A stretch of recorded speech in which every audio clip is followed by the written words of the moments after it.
संविधान के 130वें संशोधन विधेयक को लेकर राजनीतिक हलचल लगातार जारी है। पीएम मोदी ने भी बिहार में एक रैली के दौरान इसके समर्थन में बयान दिया है और पीएम मोदी के बयान पर मेरे साथ बातचीत करने के लिए मौजूद हैं कांग्रेस के वरिष्ठ नेता प्रमोद तिवारी जी। सर, पीएम मोदी का कहना है कि अगर भ्रष्टाचार के खिलाफ लड़ाई को अंजाम तक पहुंचाना है तो कोई भी कानून के दायरे से बाहर नहीं होना चाहिए। कैसे देखते हैं इस बयान बड़ी को? देर में आई आपको याद, जब बैसाखी पे आ गए, इसीलिए 400 वोट आपने मांगा था।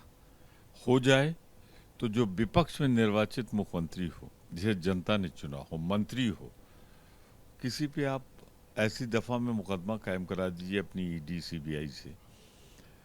जमानत होगी 2 महीने 3 महीने 1 महीने में आप उसे हटा देंगे, अस्थिर कर देंगे उसकी सरकार, गिरा देंगे उसकी सरकार।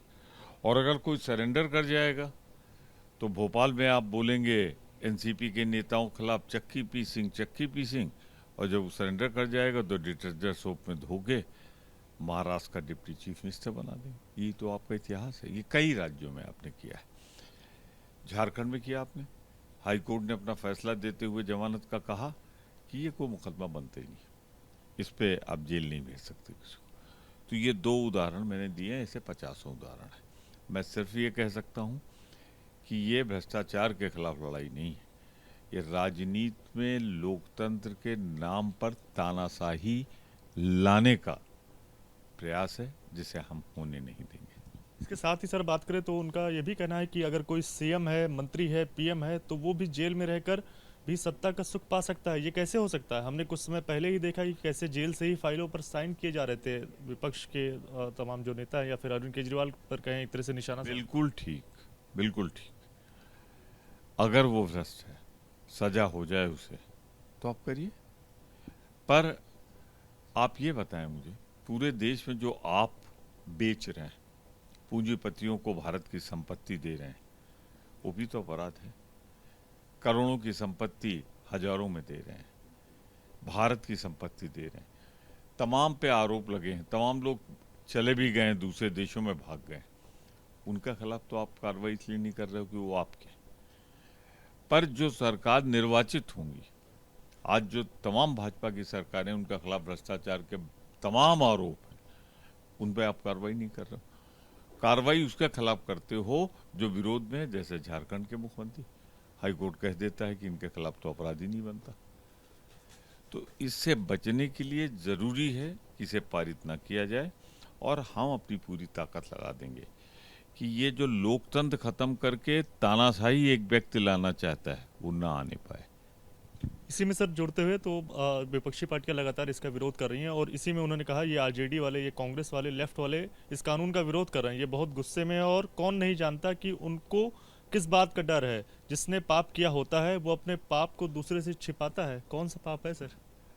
पाप तो मोदी जी को मालूम होगा। गुजरात का रिकॉर्ड है, 10 साल का रिकॉर्ड है। देश बिक रहा है आज। वादा था हम देश नहीं बिकने देंगे, अब तो देश बेच ही दे रहे हैं, देश की संपत्तियां बेच दे रहे हैं। तो मोदी जी, अगर देखा जाए तो कोई भी सरकार अगर आए तो सबसे पहले तो ये भ्रष्टाचार आपका सामने आएगा। तो मैं कहना चाहता हूँ, ये इरादा आपका नेक नहीं, आपको हिंदुस्तान जान गया है। आप अपने विरोधियों के खिलाफ ये कानून बना के उनकी सरकार को अस्थिर करना चाहते हैं। अरे भाई, तमाम ऐसे अपराध हैं जिनमें 1 महीने की सजा हो जाएगी, जमानत नहीं होगी उसके पहले, और इस बीच में आप सरकार गिरा दोगे। जैसा आपने झारखंड में जो विकल्प आया उसको ले लिया अपनी पार्टी में, और जो आपके साथ चला गया, जैसा आपने महाराष्ट्र में किया, उसको मंत्री बना दिया। कल तक चक्की पीसिंग था। तो सब अब आपको जान गए हैं, आपकी सारे हथकंडे सबको मालूम हो गए हैं। मोदी जी लोकतंत्र को हटाकर जो आपकी इच्छा 400 सीटों से संविधान को खत्म करने की थी, करने नहीं देंगे। एसआईआर में आप वोट छीन रहे हो, इसमें आप कुर्सी छीन रहे हो। आखिर में सर ये भी बता दीजिए संसद की कार्रवाई के बारे में क्या विपक्ष का रहा और कैसे ये पूरी जो कार्रवाई हुई उससे कैसे देखते हैं? बहुत साधारण सी बात है, मैं तो एक एक पल की कहानी बता दूं। इसकी तुलना पिछले सत्र की, मानसून सत्र की जा सकती है तो महाभारत से। जैसे कुरुक्षेत्र में बड़ी संख्या थी, वो अन्याचार अत्याचार कर रहे थे, वो सत्तारूढ़ दल। इधर बैठा हुआ जो कम संख्या में है, विरोध पक्ष।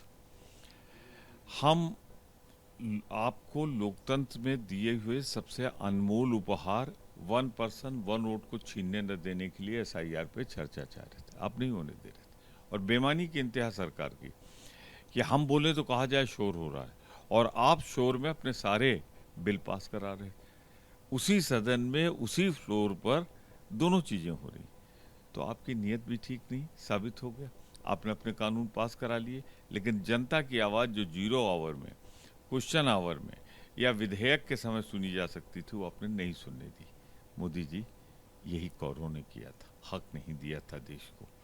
तो पांडव जीतेंगे, महाभारत का परिणाम यही आएगा, पांडव जीतेंगे, कौरव जो सरकार है वो हारेगी। सर सुप्रीम कोर्ट ने सर स्ट्रीट डॉग को लेकर भी एक फैसला दिया है, और जिस तरह से पिछला जो उनका जो उन्होंने आदेश जारी किया था कि सभी जो स्ट्रीट डॉग हैं उन्हें शेल्टर होम में शिफ्ट किया जाए, लेकिन अब जो संशोधन है वो भी किया गया है, शेल्टर होम में शिफ्ट करने के बाद उन्हें वैक्सीनेशन कराया जाए और दोबारा से स्ट्रीट डॉग्स को सड़कों पर छोड़ा जा सकता है। तो इस पर क्या कहें? मैं स्वागत करता हूं सुप्रीम कोर्ट के फैसले को।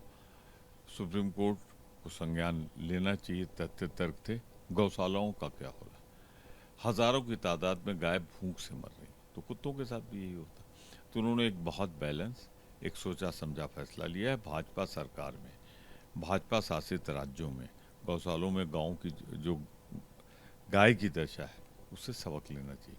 मैं इतना कहना चाहता हूँ कि स्ट्रीट डॉग के लिए जो सर्वोच्च न्यायालय ने गाइडलाइन दी है पूरे देश के लिए, मैं उसका स्वागत करता हूँ। शुक्रिया बात करने के लिए। कैमरामैन सुनील पांडे के साथ दिव्यांकर तिवारी, एबीपी न्यूज़, दिल्ली।